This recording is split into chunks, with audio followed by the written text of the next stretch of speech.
네, 시장의 전략 한번 고민해보는 시간으로 들어가겠습니다. GFM 투자연구소 이진우 소장 나와 계십니다. 어서 오십시오. 네, 안녕하세요. 주말 사이에 이제 중간선거 결과 어느 정도 가늠이 됐습니다. 민주당이 결국에는 시장 예상을 뒤엎고 상원에서 다수당을 차지하게 됐는데요. 뭐 여러 가지 시장에는 해석들이 나오고 있습니다만은 어쨌든간 상승을 좀 많이 해줬고요. 네. 이제 앞으로 시장이 어떻게 될까를 저희가 좀 가늠해봐야 될 것 같은데 지금 뭐부터 살펴봐야 될 것 같습니까? 네. 진짜 저 제목을 몬스터 랠리라고 잡아주셨는데 네네. 월가에서는 그렇게 표현하더만요. 몬스터 같으면 이거는 뭐 괴물 아닙니까? 네. 예, 지난주 CPI 미국 CPI가 이렇게 촉발한 그 랠리는 진짜 몬스터 랠리라 할 만한데 이제 어려운 대목이 왔습니다. 뉴욕 같은 경우는 목금 이틀 연속 CPI 덕을 받고 네. 우리는 이제 금요일 하루 폭등이 나오고 환율 폭락이 나온 다음에 오늘 당장 이렇게 그냥 주초 거래에서 또 긴가민가 싶어지는 또 애매한 상황이 왔죠. 사실 좀 어려운 국면입니다. 여전히 월가에서도 뭐 찾아보시면은 가짜 새벽, false dawn이라고 해서 이렇게 검색해 보시면은 뭐 베런스지 기사도 있고 블룸버그 기사도 있고 한데 이 계속 이 의구심을 갖고 있는 거는 당연한데요.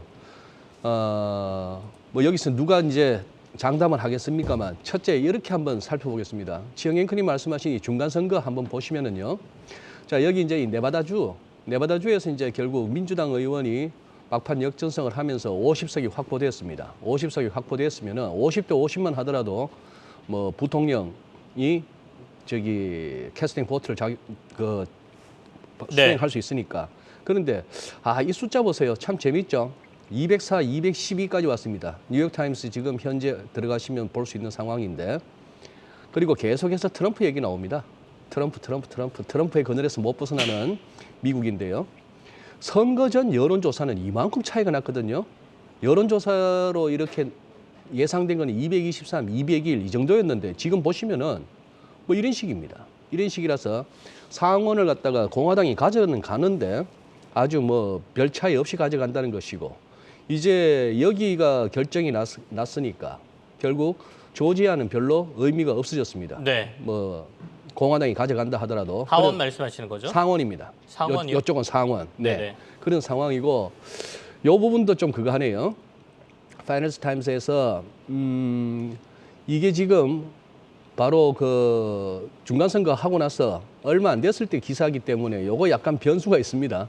케빈 맥카시 여기가 결국 지금 공화당 하원 원내대표인데 결국 하원 의장이 되는 거 아니냐 뭐 이런 식의 전망이었는데 지금 보면은 살살 이런 얘기들이 나옵니다. 펠로시 같은 경우에는 네. 여기 메카시가 하원 의장 될 만한 충분한 표를 확보 못했다 이런 식으로 해서 약간 고춧가루를 뿌리고 있죠. 여기고 공화당의 원로 거물이죠. 미치 매코넬 그런 상황이고 여기가 케빈 메카시인데 여기는 소위 말하는 친트럼프 의원입니다. 친트럼프 의원인데 요 부분이 여기가 과연 하원 의장이 된다면은 조금 얘기는 달라집니다만 여기가 하원 의장까지도 못 되는 상황까지 온다면은 아무것도 중간선거 이전과 미국 정치 판도에서 달라진 건 없다라고 보셔야 될 것 같습니다. 공화당이 얻은 게 하나도 없는 거죠. 예, 뭐 그런 상황이 되고 네.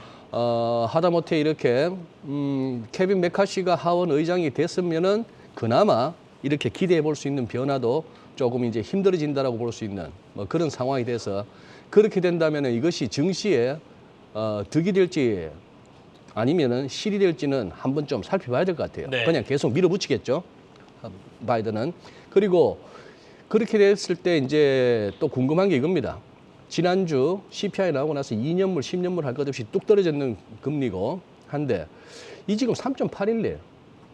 이거는 지금 연방기금리 상단이 4% 아닙니까? 네네. 이거보다도 낮아졌습니다. 10년물이. 이 상황이고 지금 이제 여기서 더 밀리느냐 보다는 다들 지금 조금 여기에 지난주에 과격한 흐름에 대한 되돌림이 나오겠는데 이게 더 떨어진다면은 이것도 아주 크리티컬한 시점에 와 있다는 것이고 달러도 마찬가지입니다.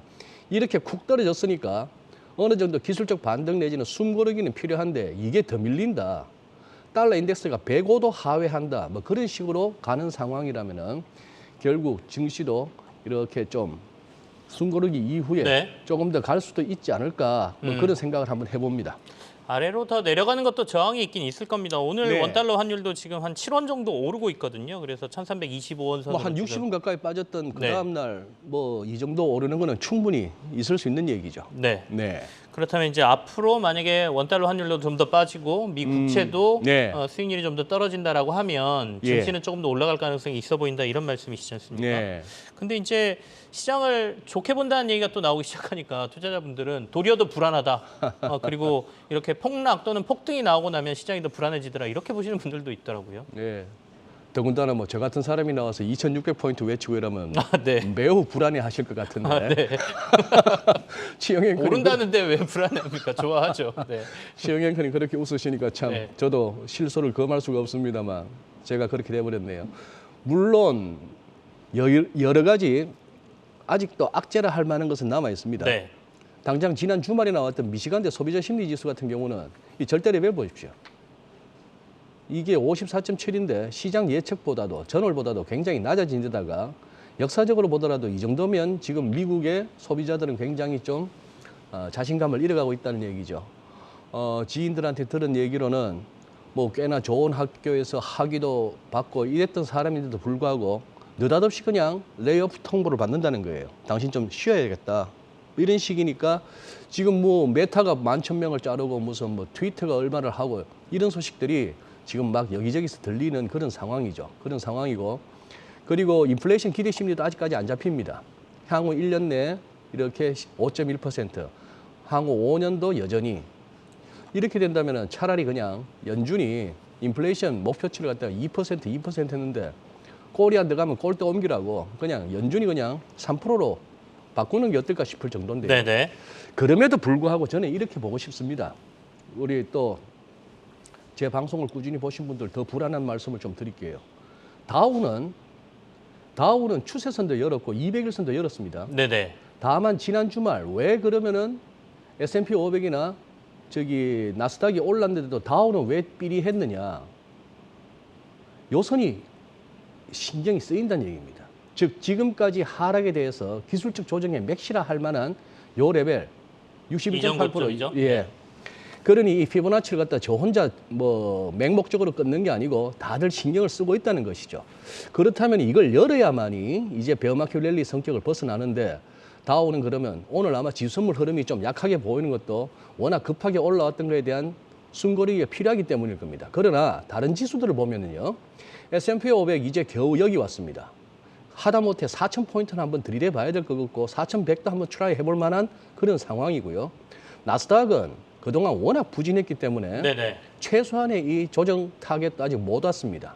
그렇다면은 좀 이렇게 급등에 대한 어떤 숨고르기는 있더라도 가져야 되는 거 아닌가 싶은 거 하고 또 하나 너무 죄송스러운 말씀 드립니다. 지금 이제 벌써 증권사들이 내년도 전망이 다 나왔는데요. 상담 보십시오. 뭐 2,600이 입을 맞춘 듯이 이렇게 다 비슷합니다. 조금 더 봐야 2,650이고요. 조금 자신 없으면 2,550인데 2,600. 우리 지난 금요일 같은 그런 어떤 폭등세 이틀이면 2,600 가버립니다. 네네. 혹시 또 해넘기기도 전에 2,600 올라서는 거 아닌가 싶기도 한데요. 왜냐?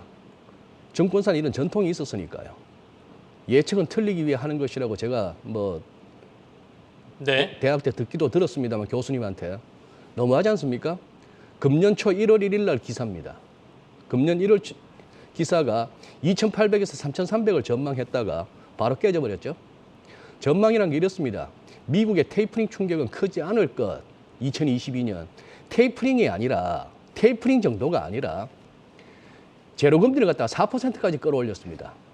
아직 연말도 안 왔는데 세상 일이 어떻게 될지 모르는 그런 상황 하에 이렇게 된 데다가 했으니 그래서 오히려 역설적으로 2,600 조만간에 한번 보는 거 아니냐 하는 생각도 한번 해봅니다. 네.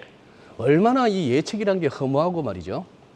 그거 한 거는 제가 최영현님 그렇습니다. 저 3월인가 나의 투자 처음 이제 진행받고 며칠 안 됐을 때 네. 올해 유망주 이렇게 가지고 밑에서부터 이렇게 우리 여기서 이 화면에다 대놓고 밑에서부터 이렇게 딱딱 5위, 4위, 3위 했는데 네네. 1위가 비덴트였습니다. 비덴트. 네. 예, 좀 이렇게 허무하시죠.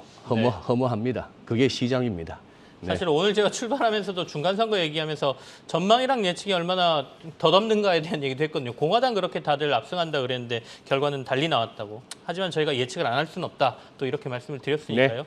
시장에 대해서 연말까지는 어쨌든 2,600선까지 좀 갈 가능성이 있다라고 지난주부터 계속 뭐 차트 보시면서 얘기를 하고 계십니다. 저희 한번 그 전략도 고민 같이 해보시면서 전망도 이런 게 있구나라고 판단하시면 될 것 같습니다. GFM 투자연구소의 이진우 소장과 오늘 함께했습니다. 고맙습니다. 예, 감사합니다.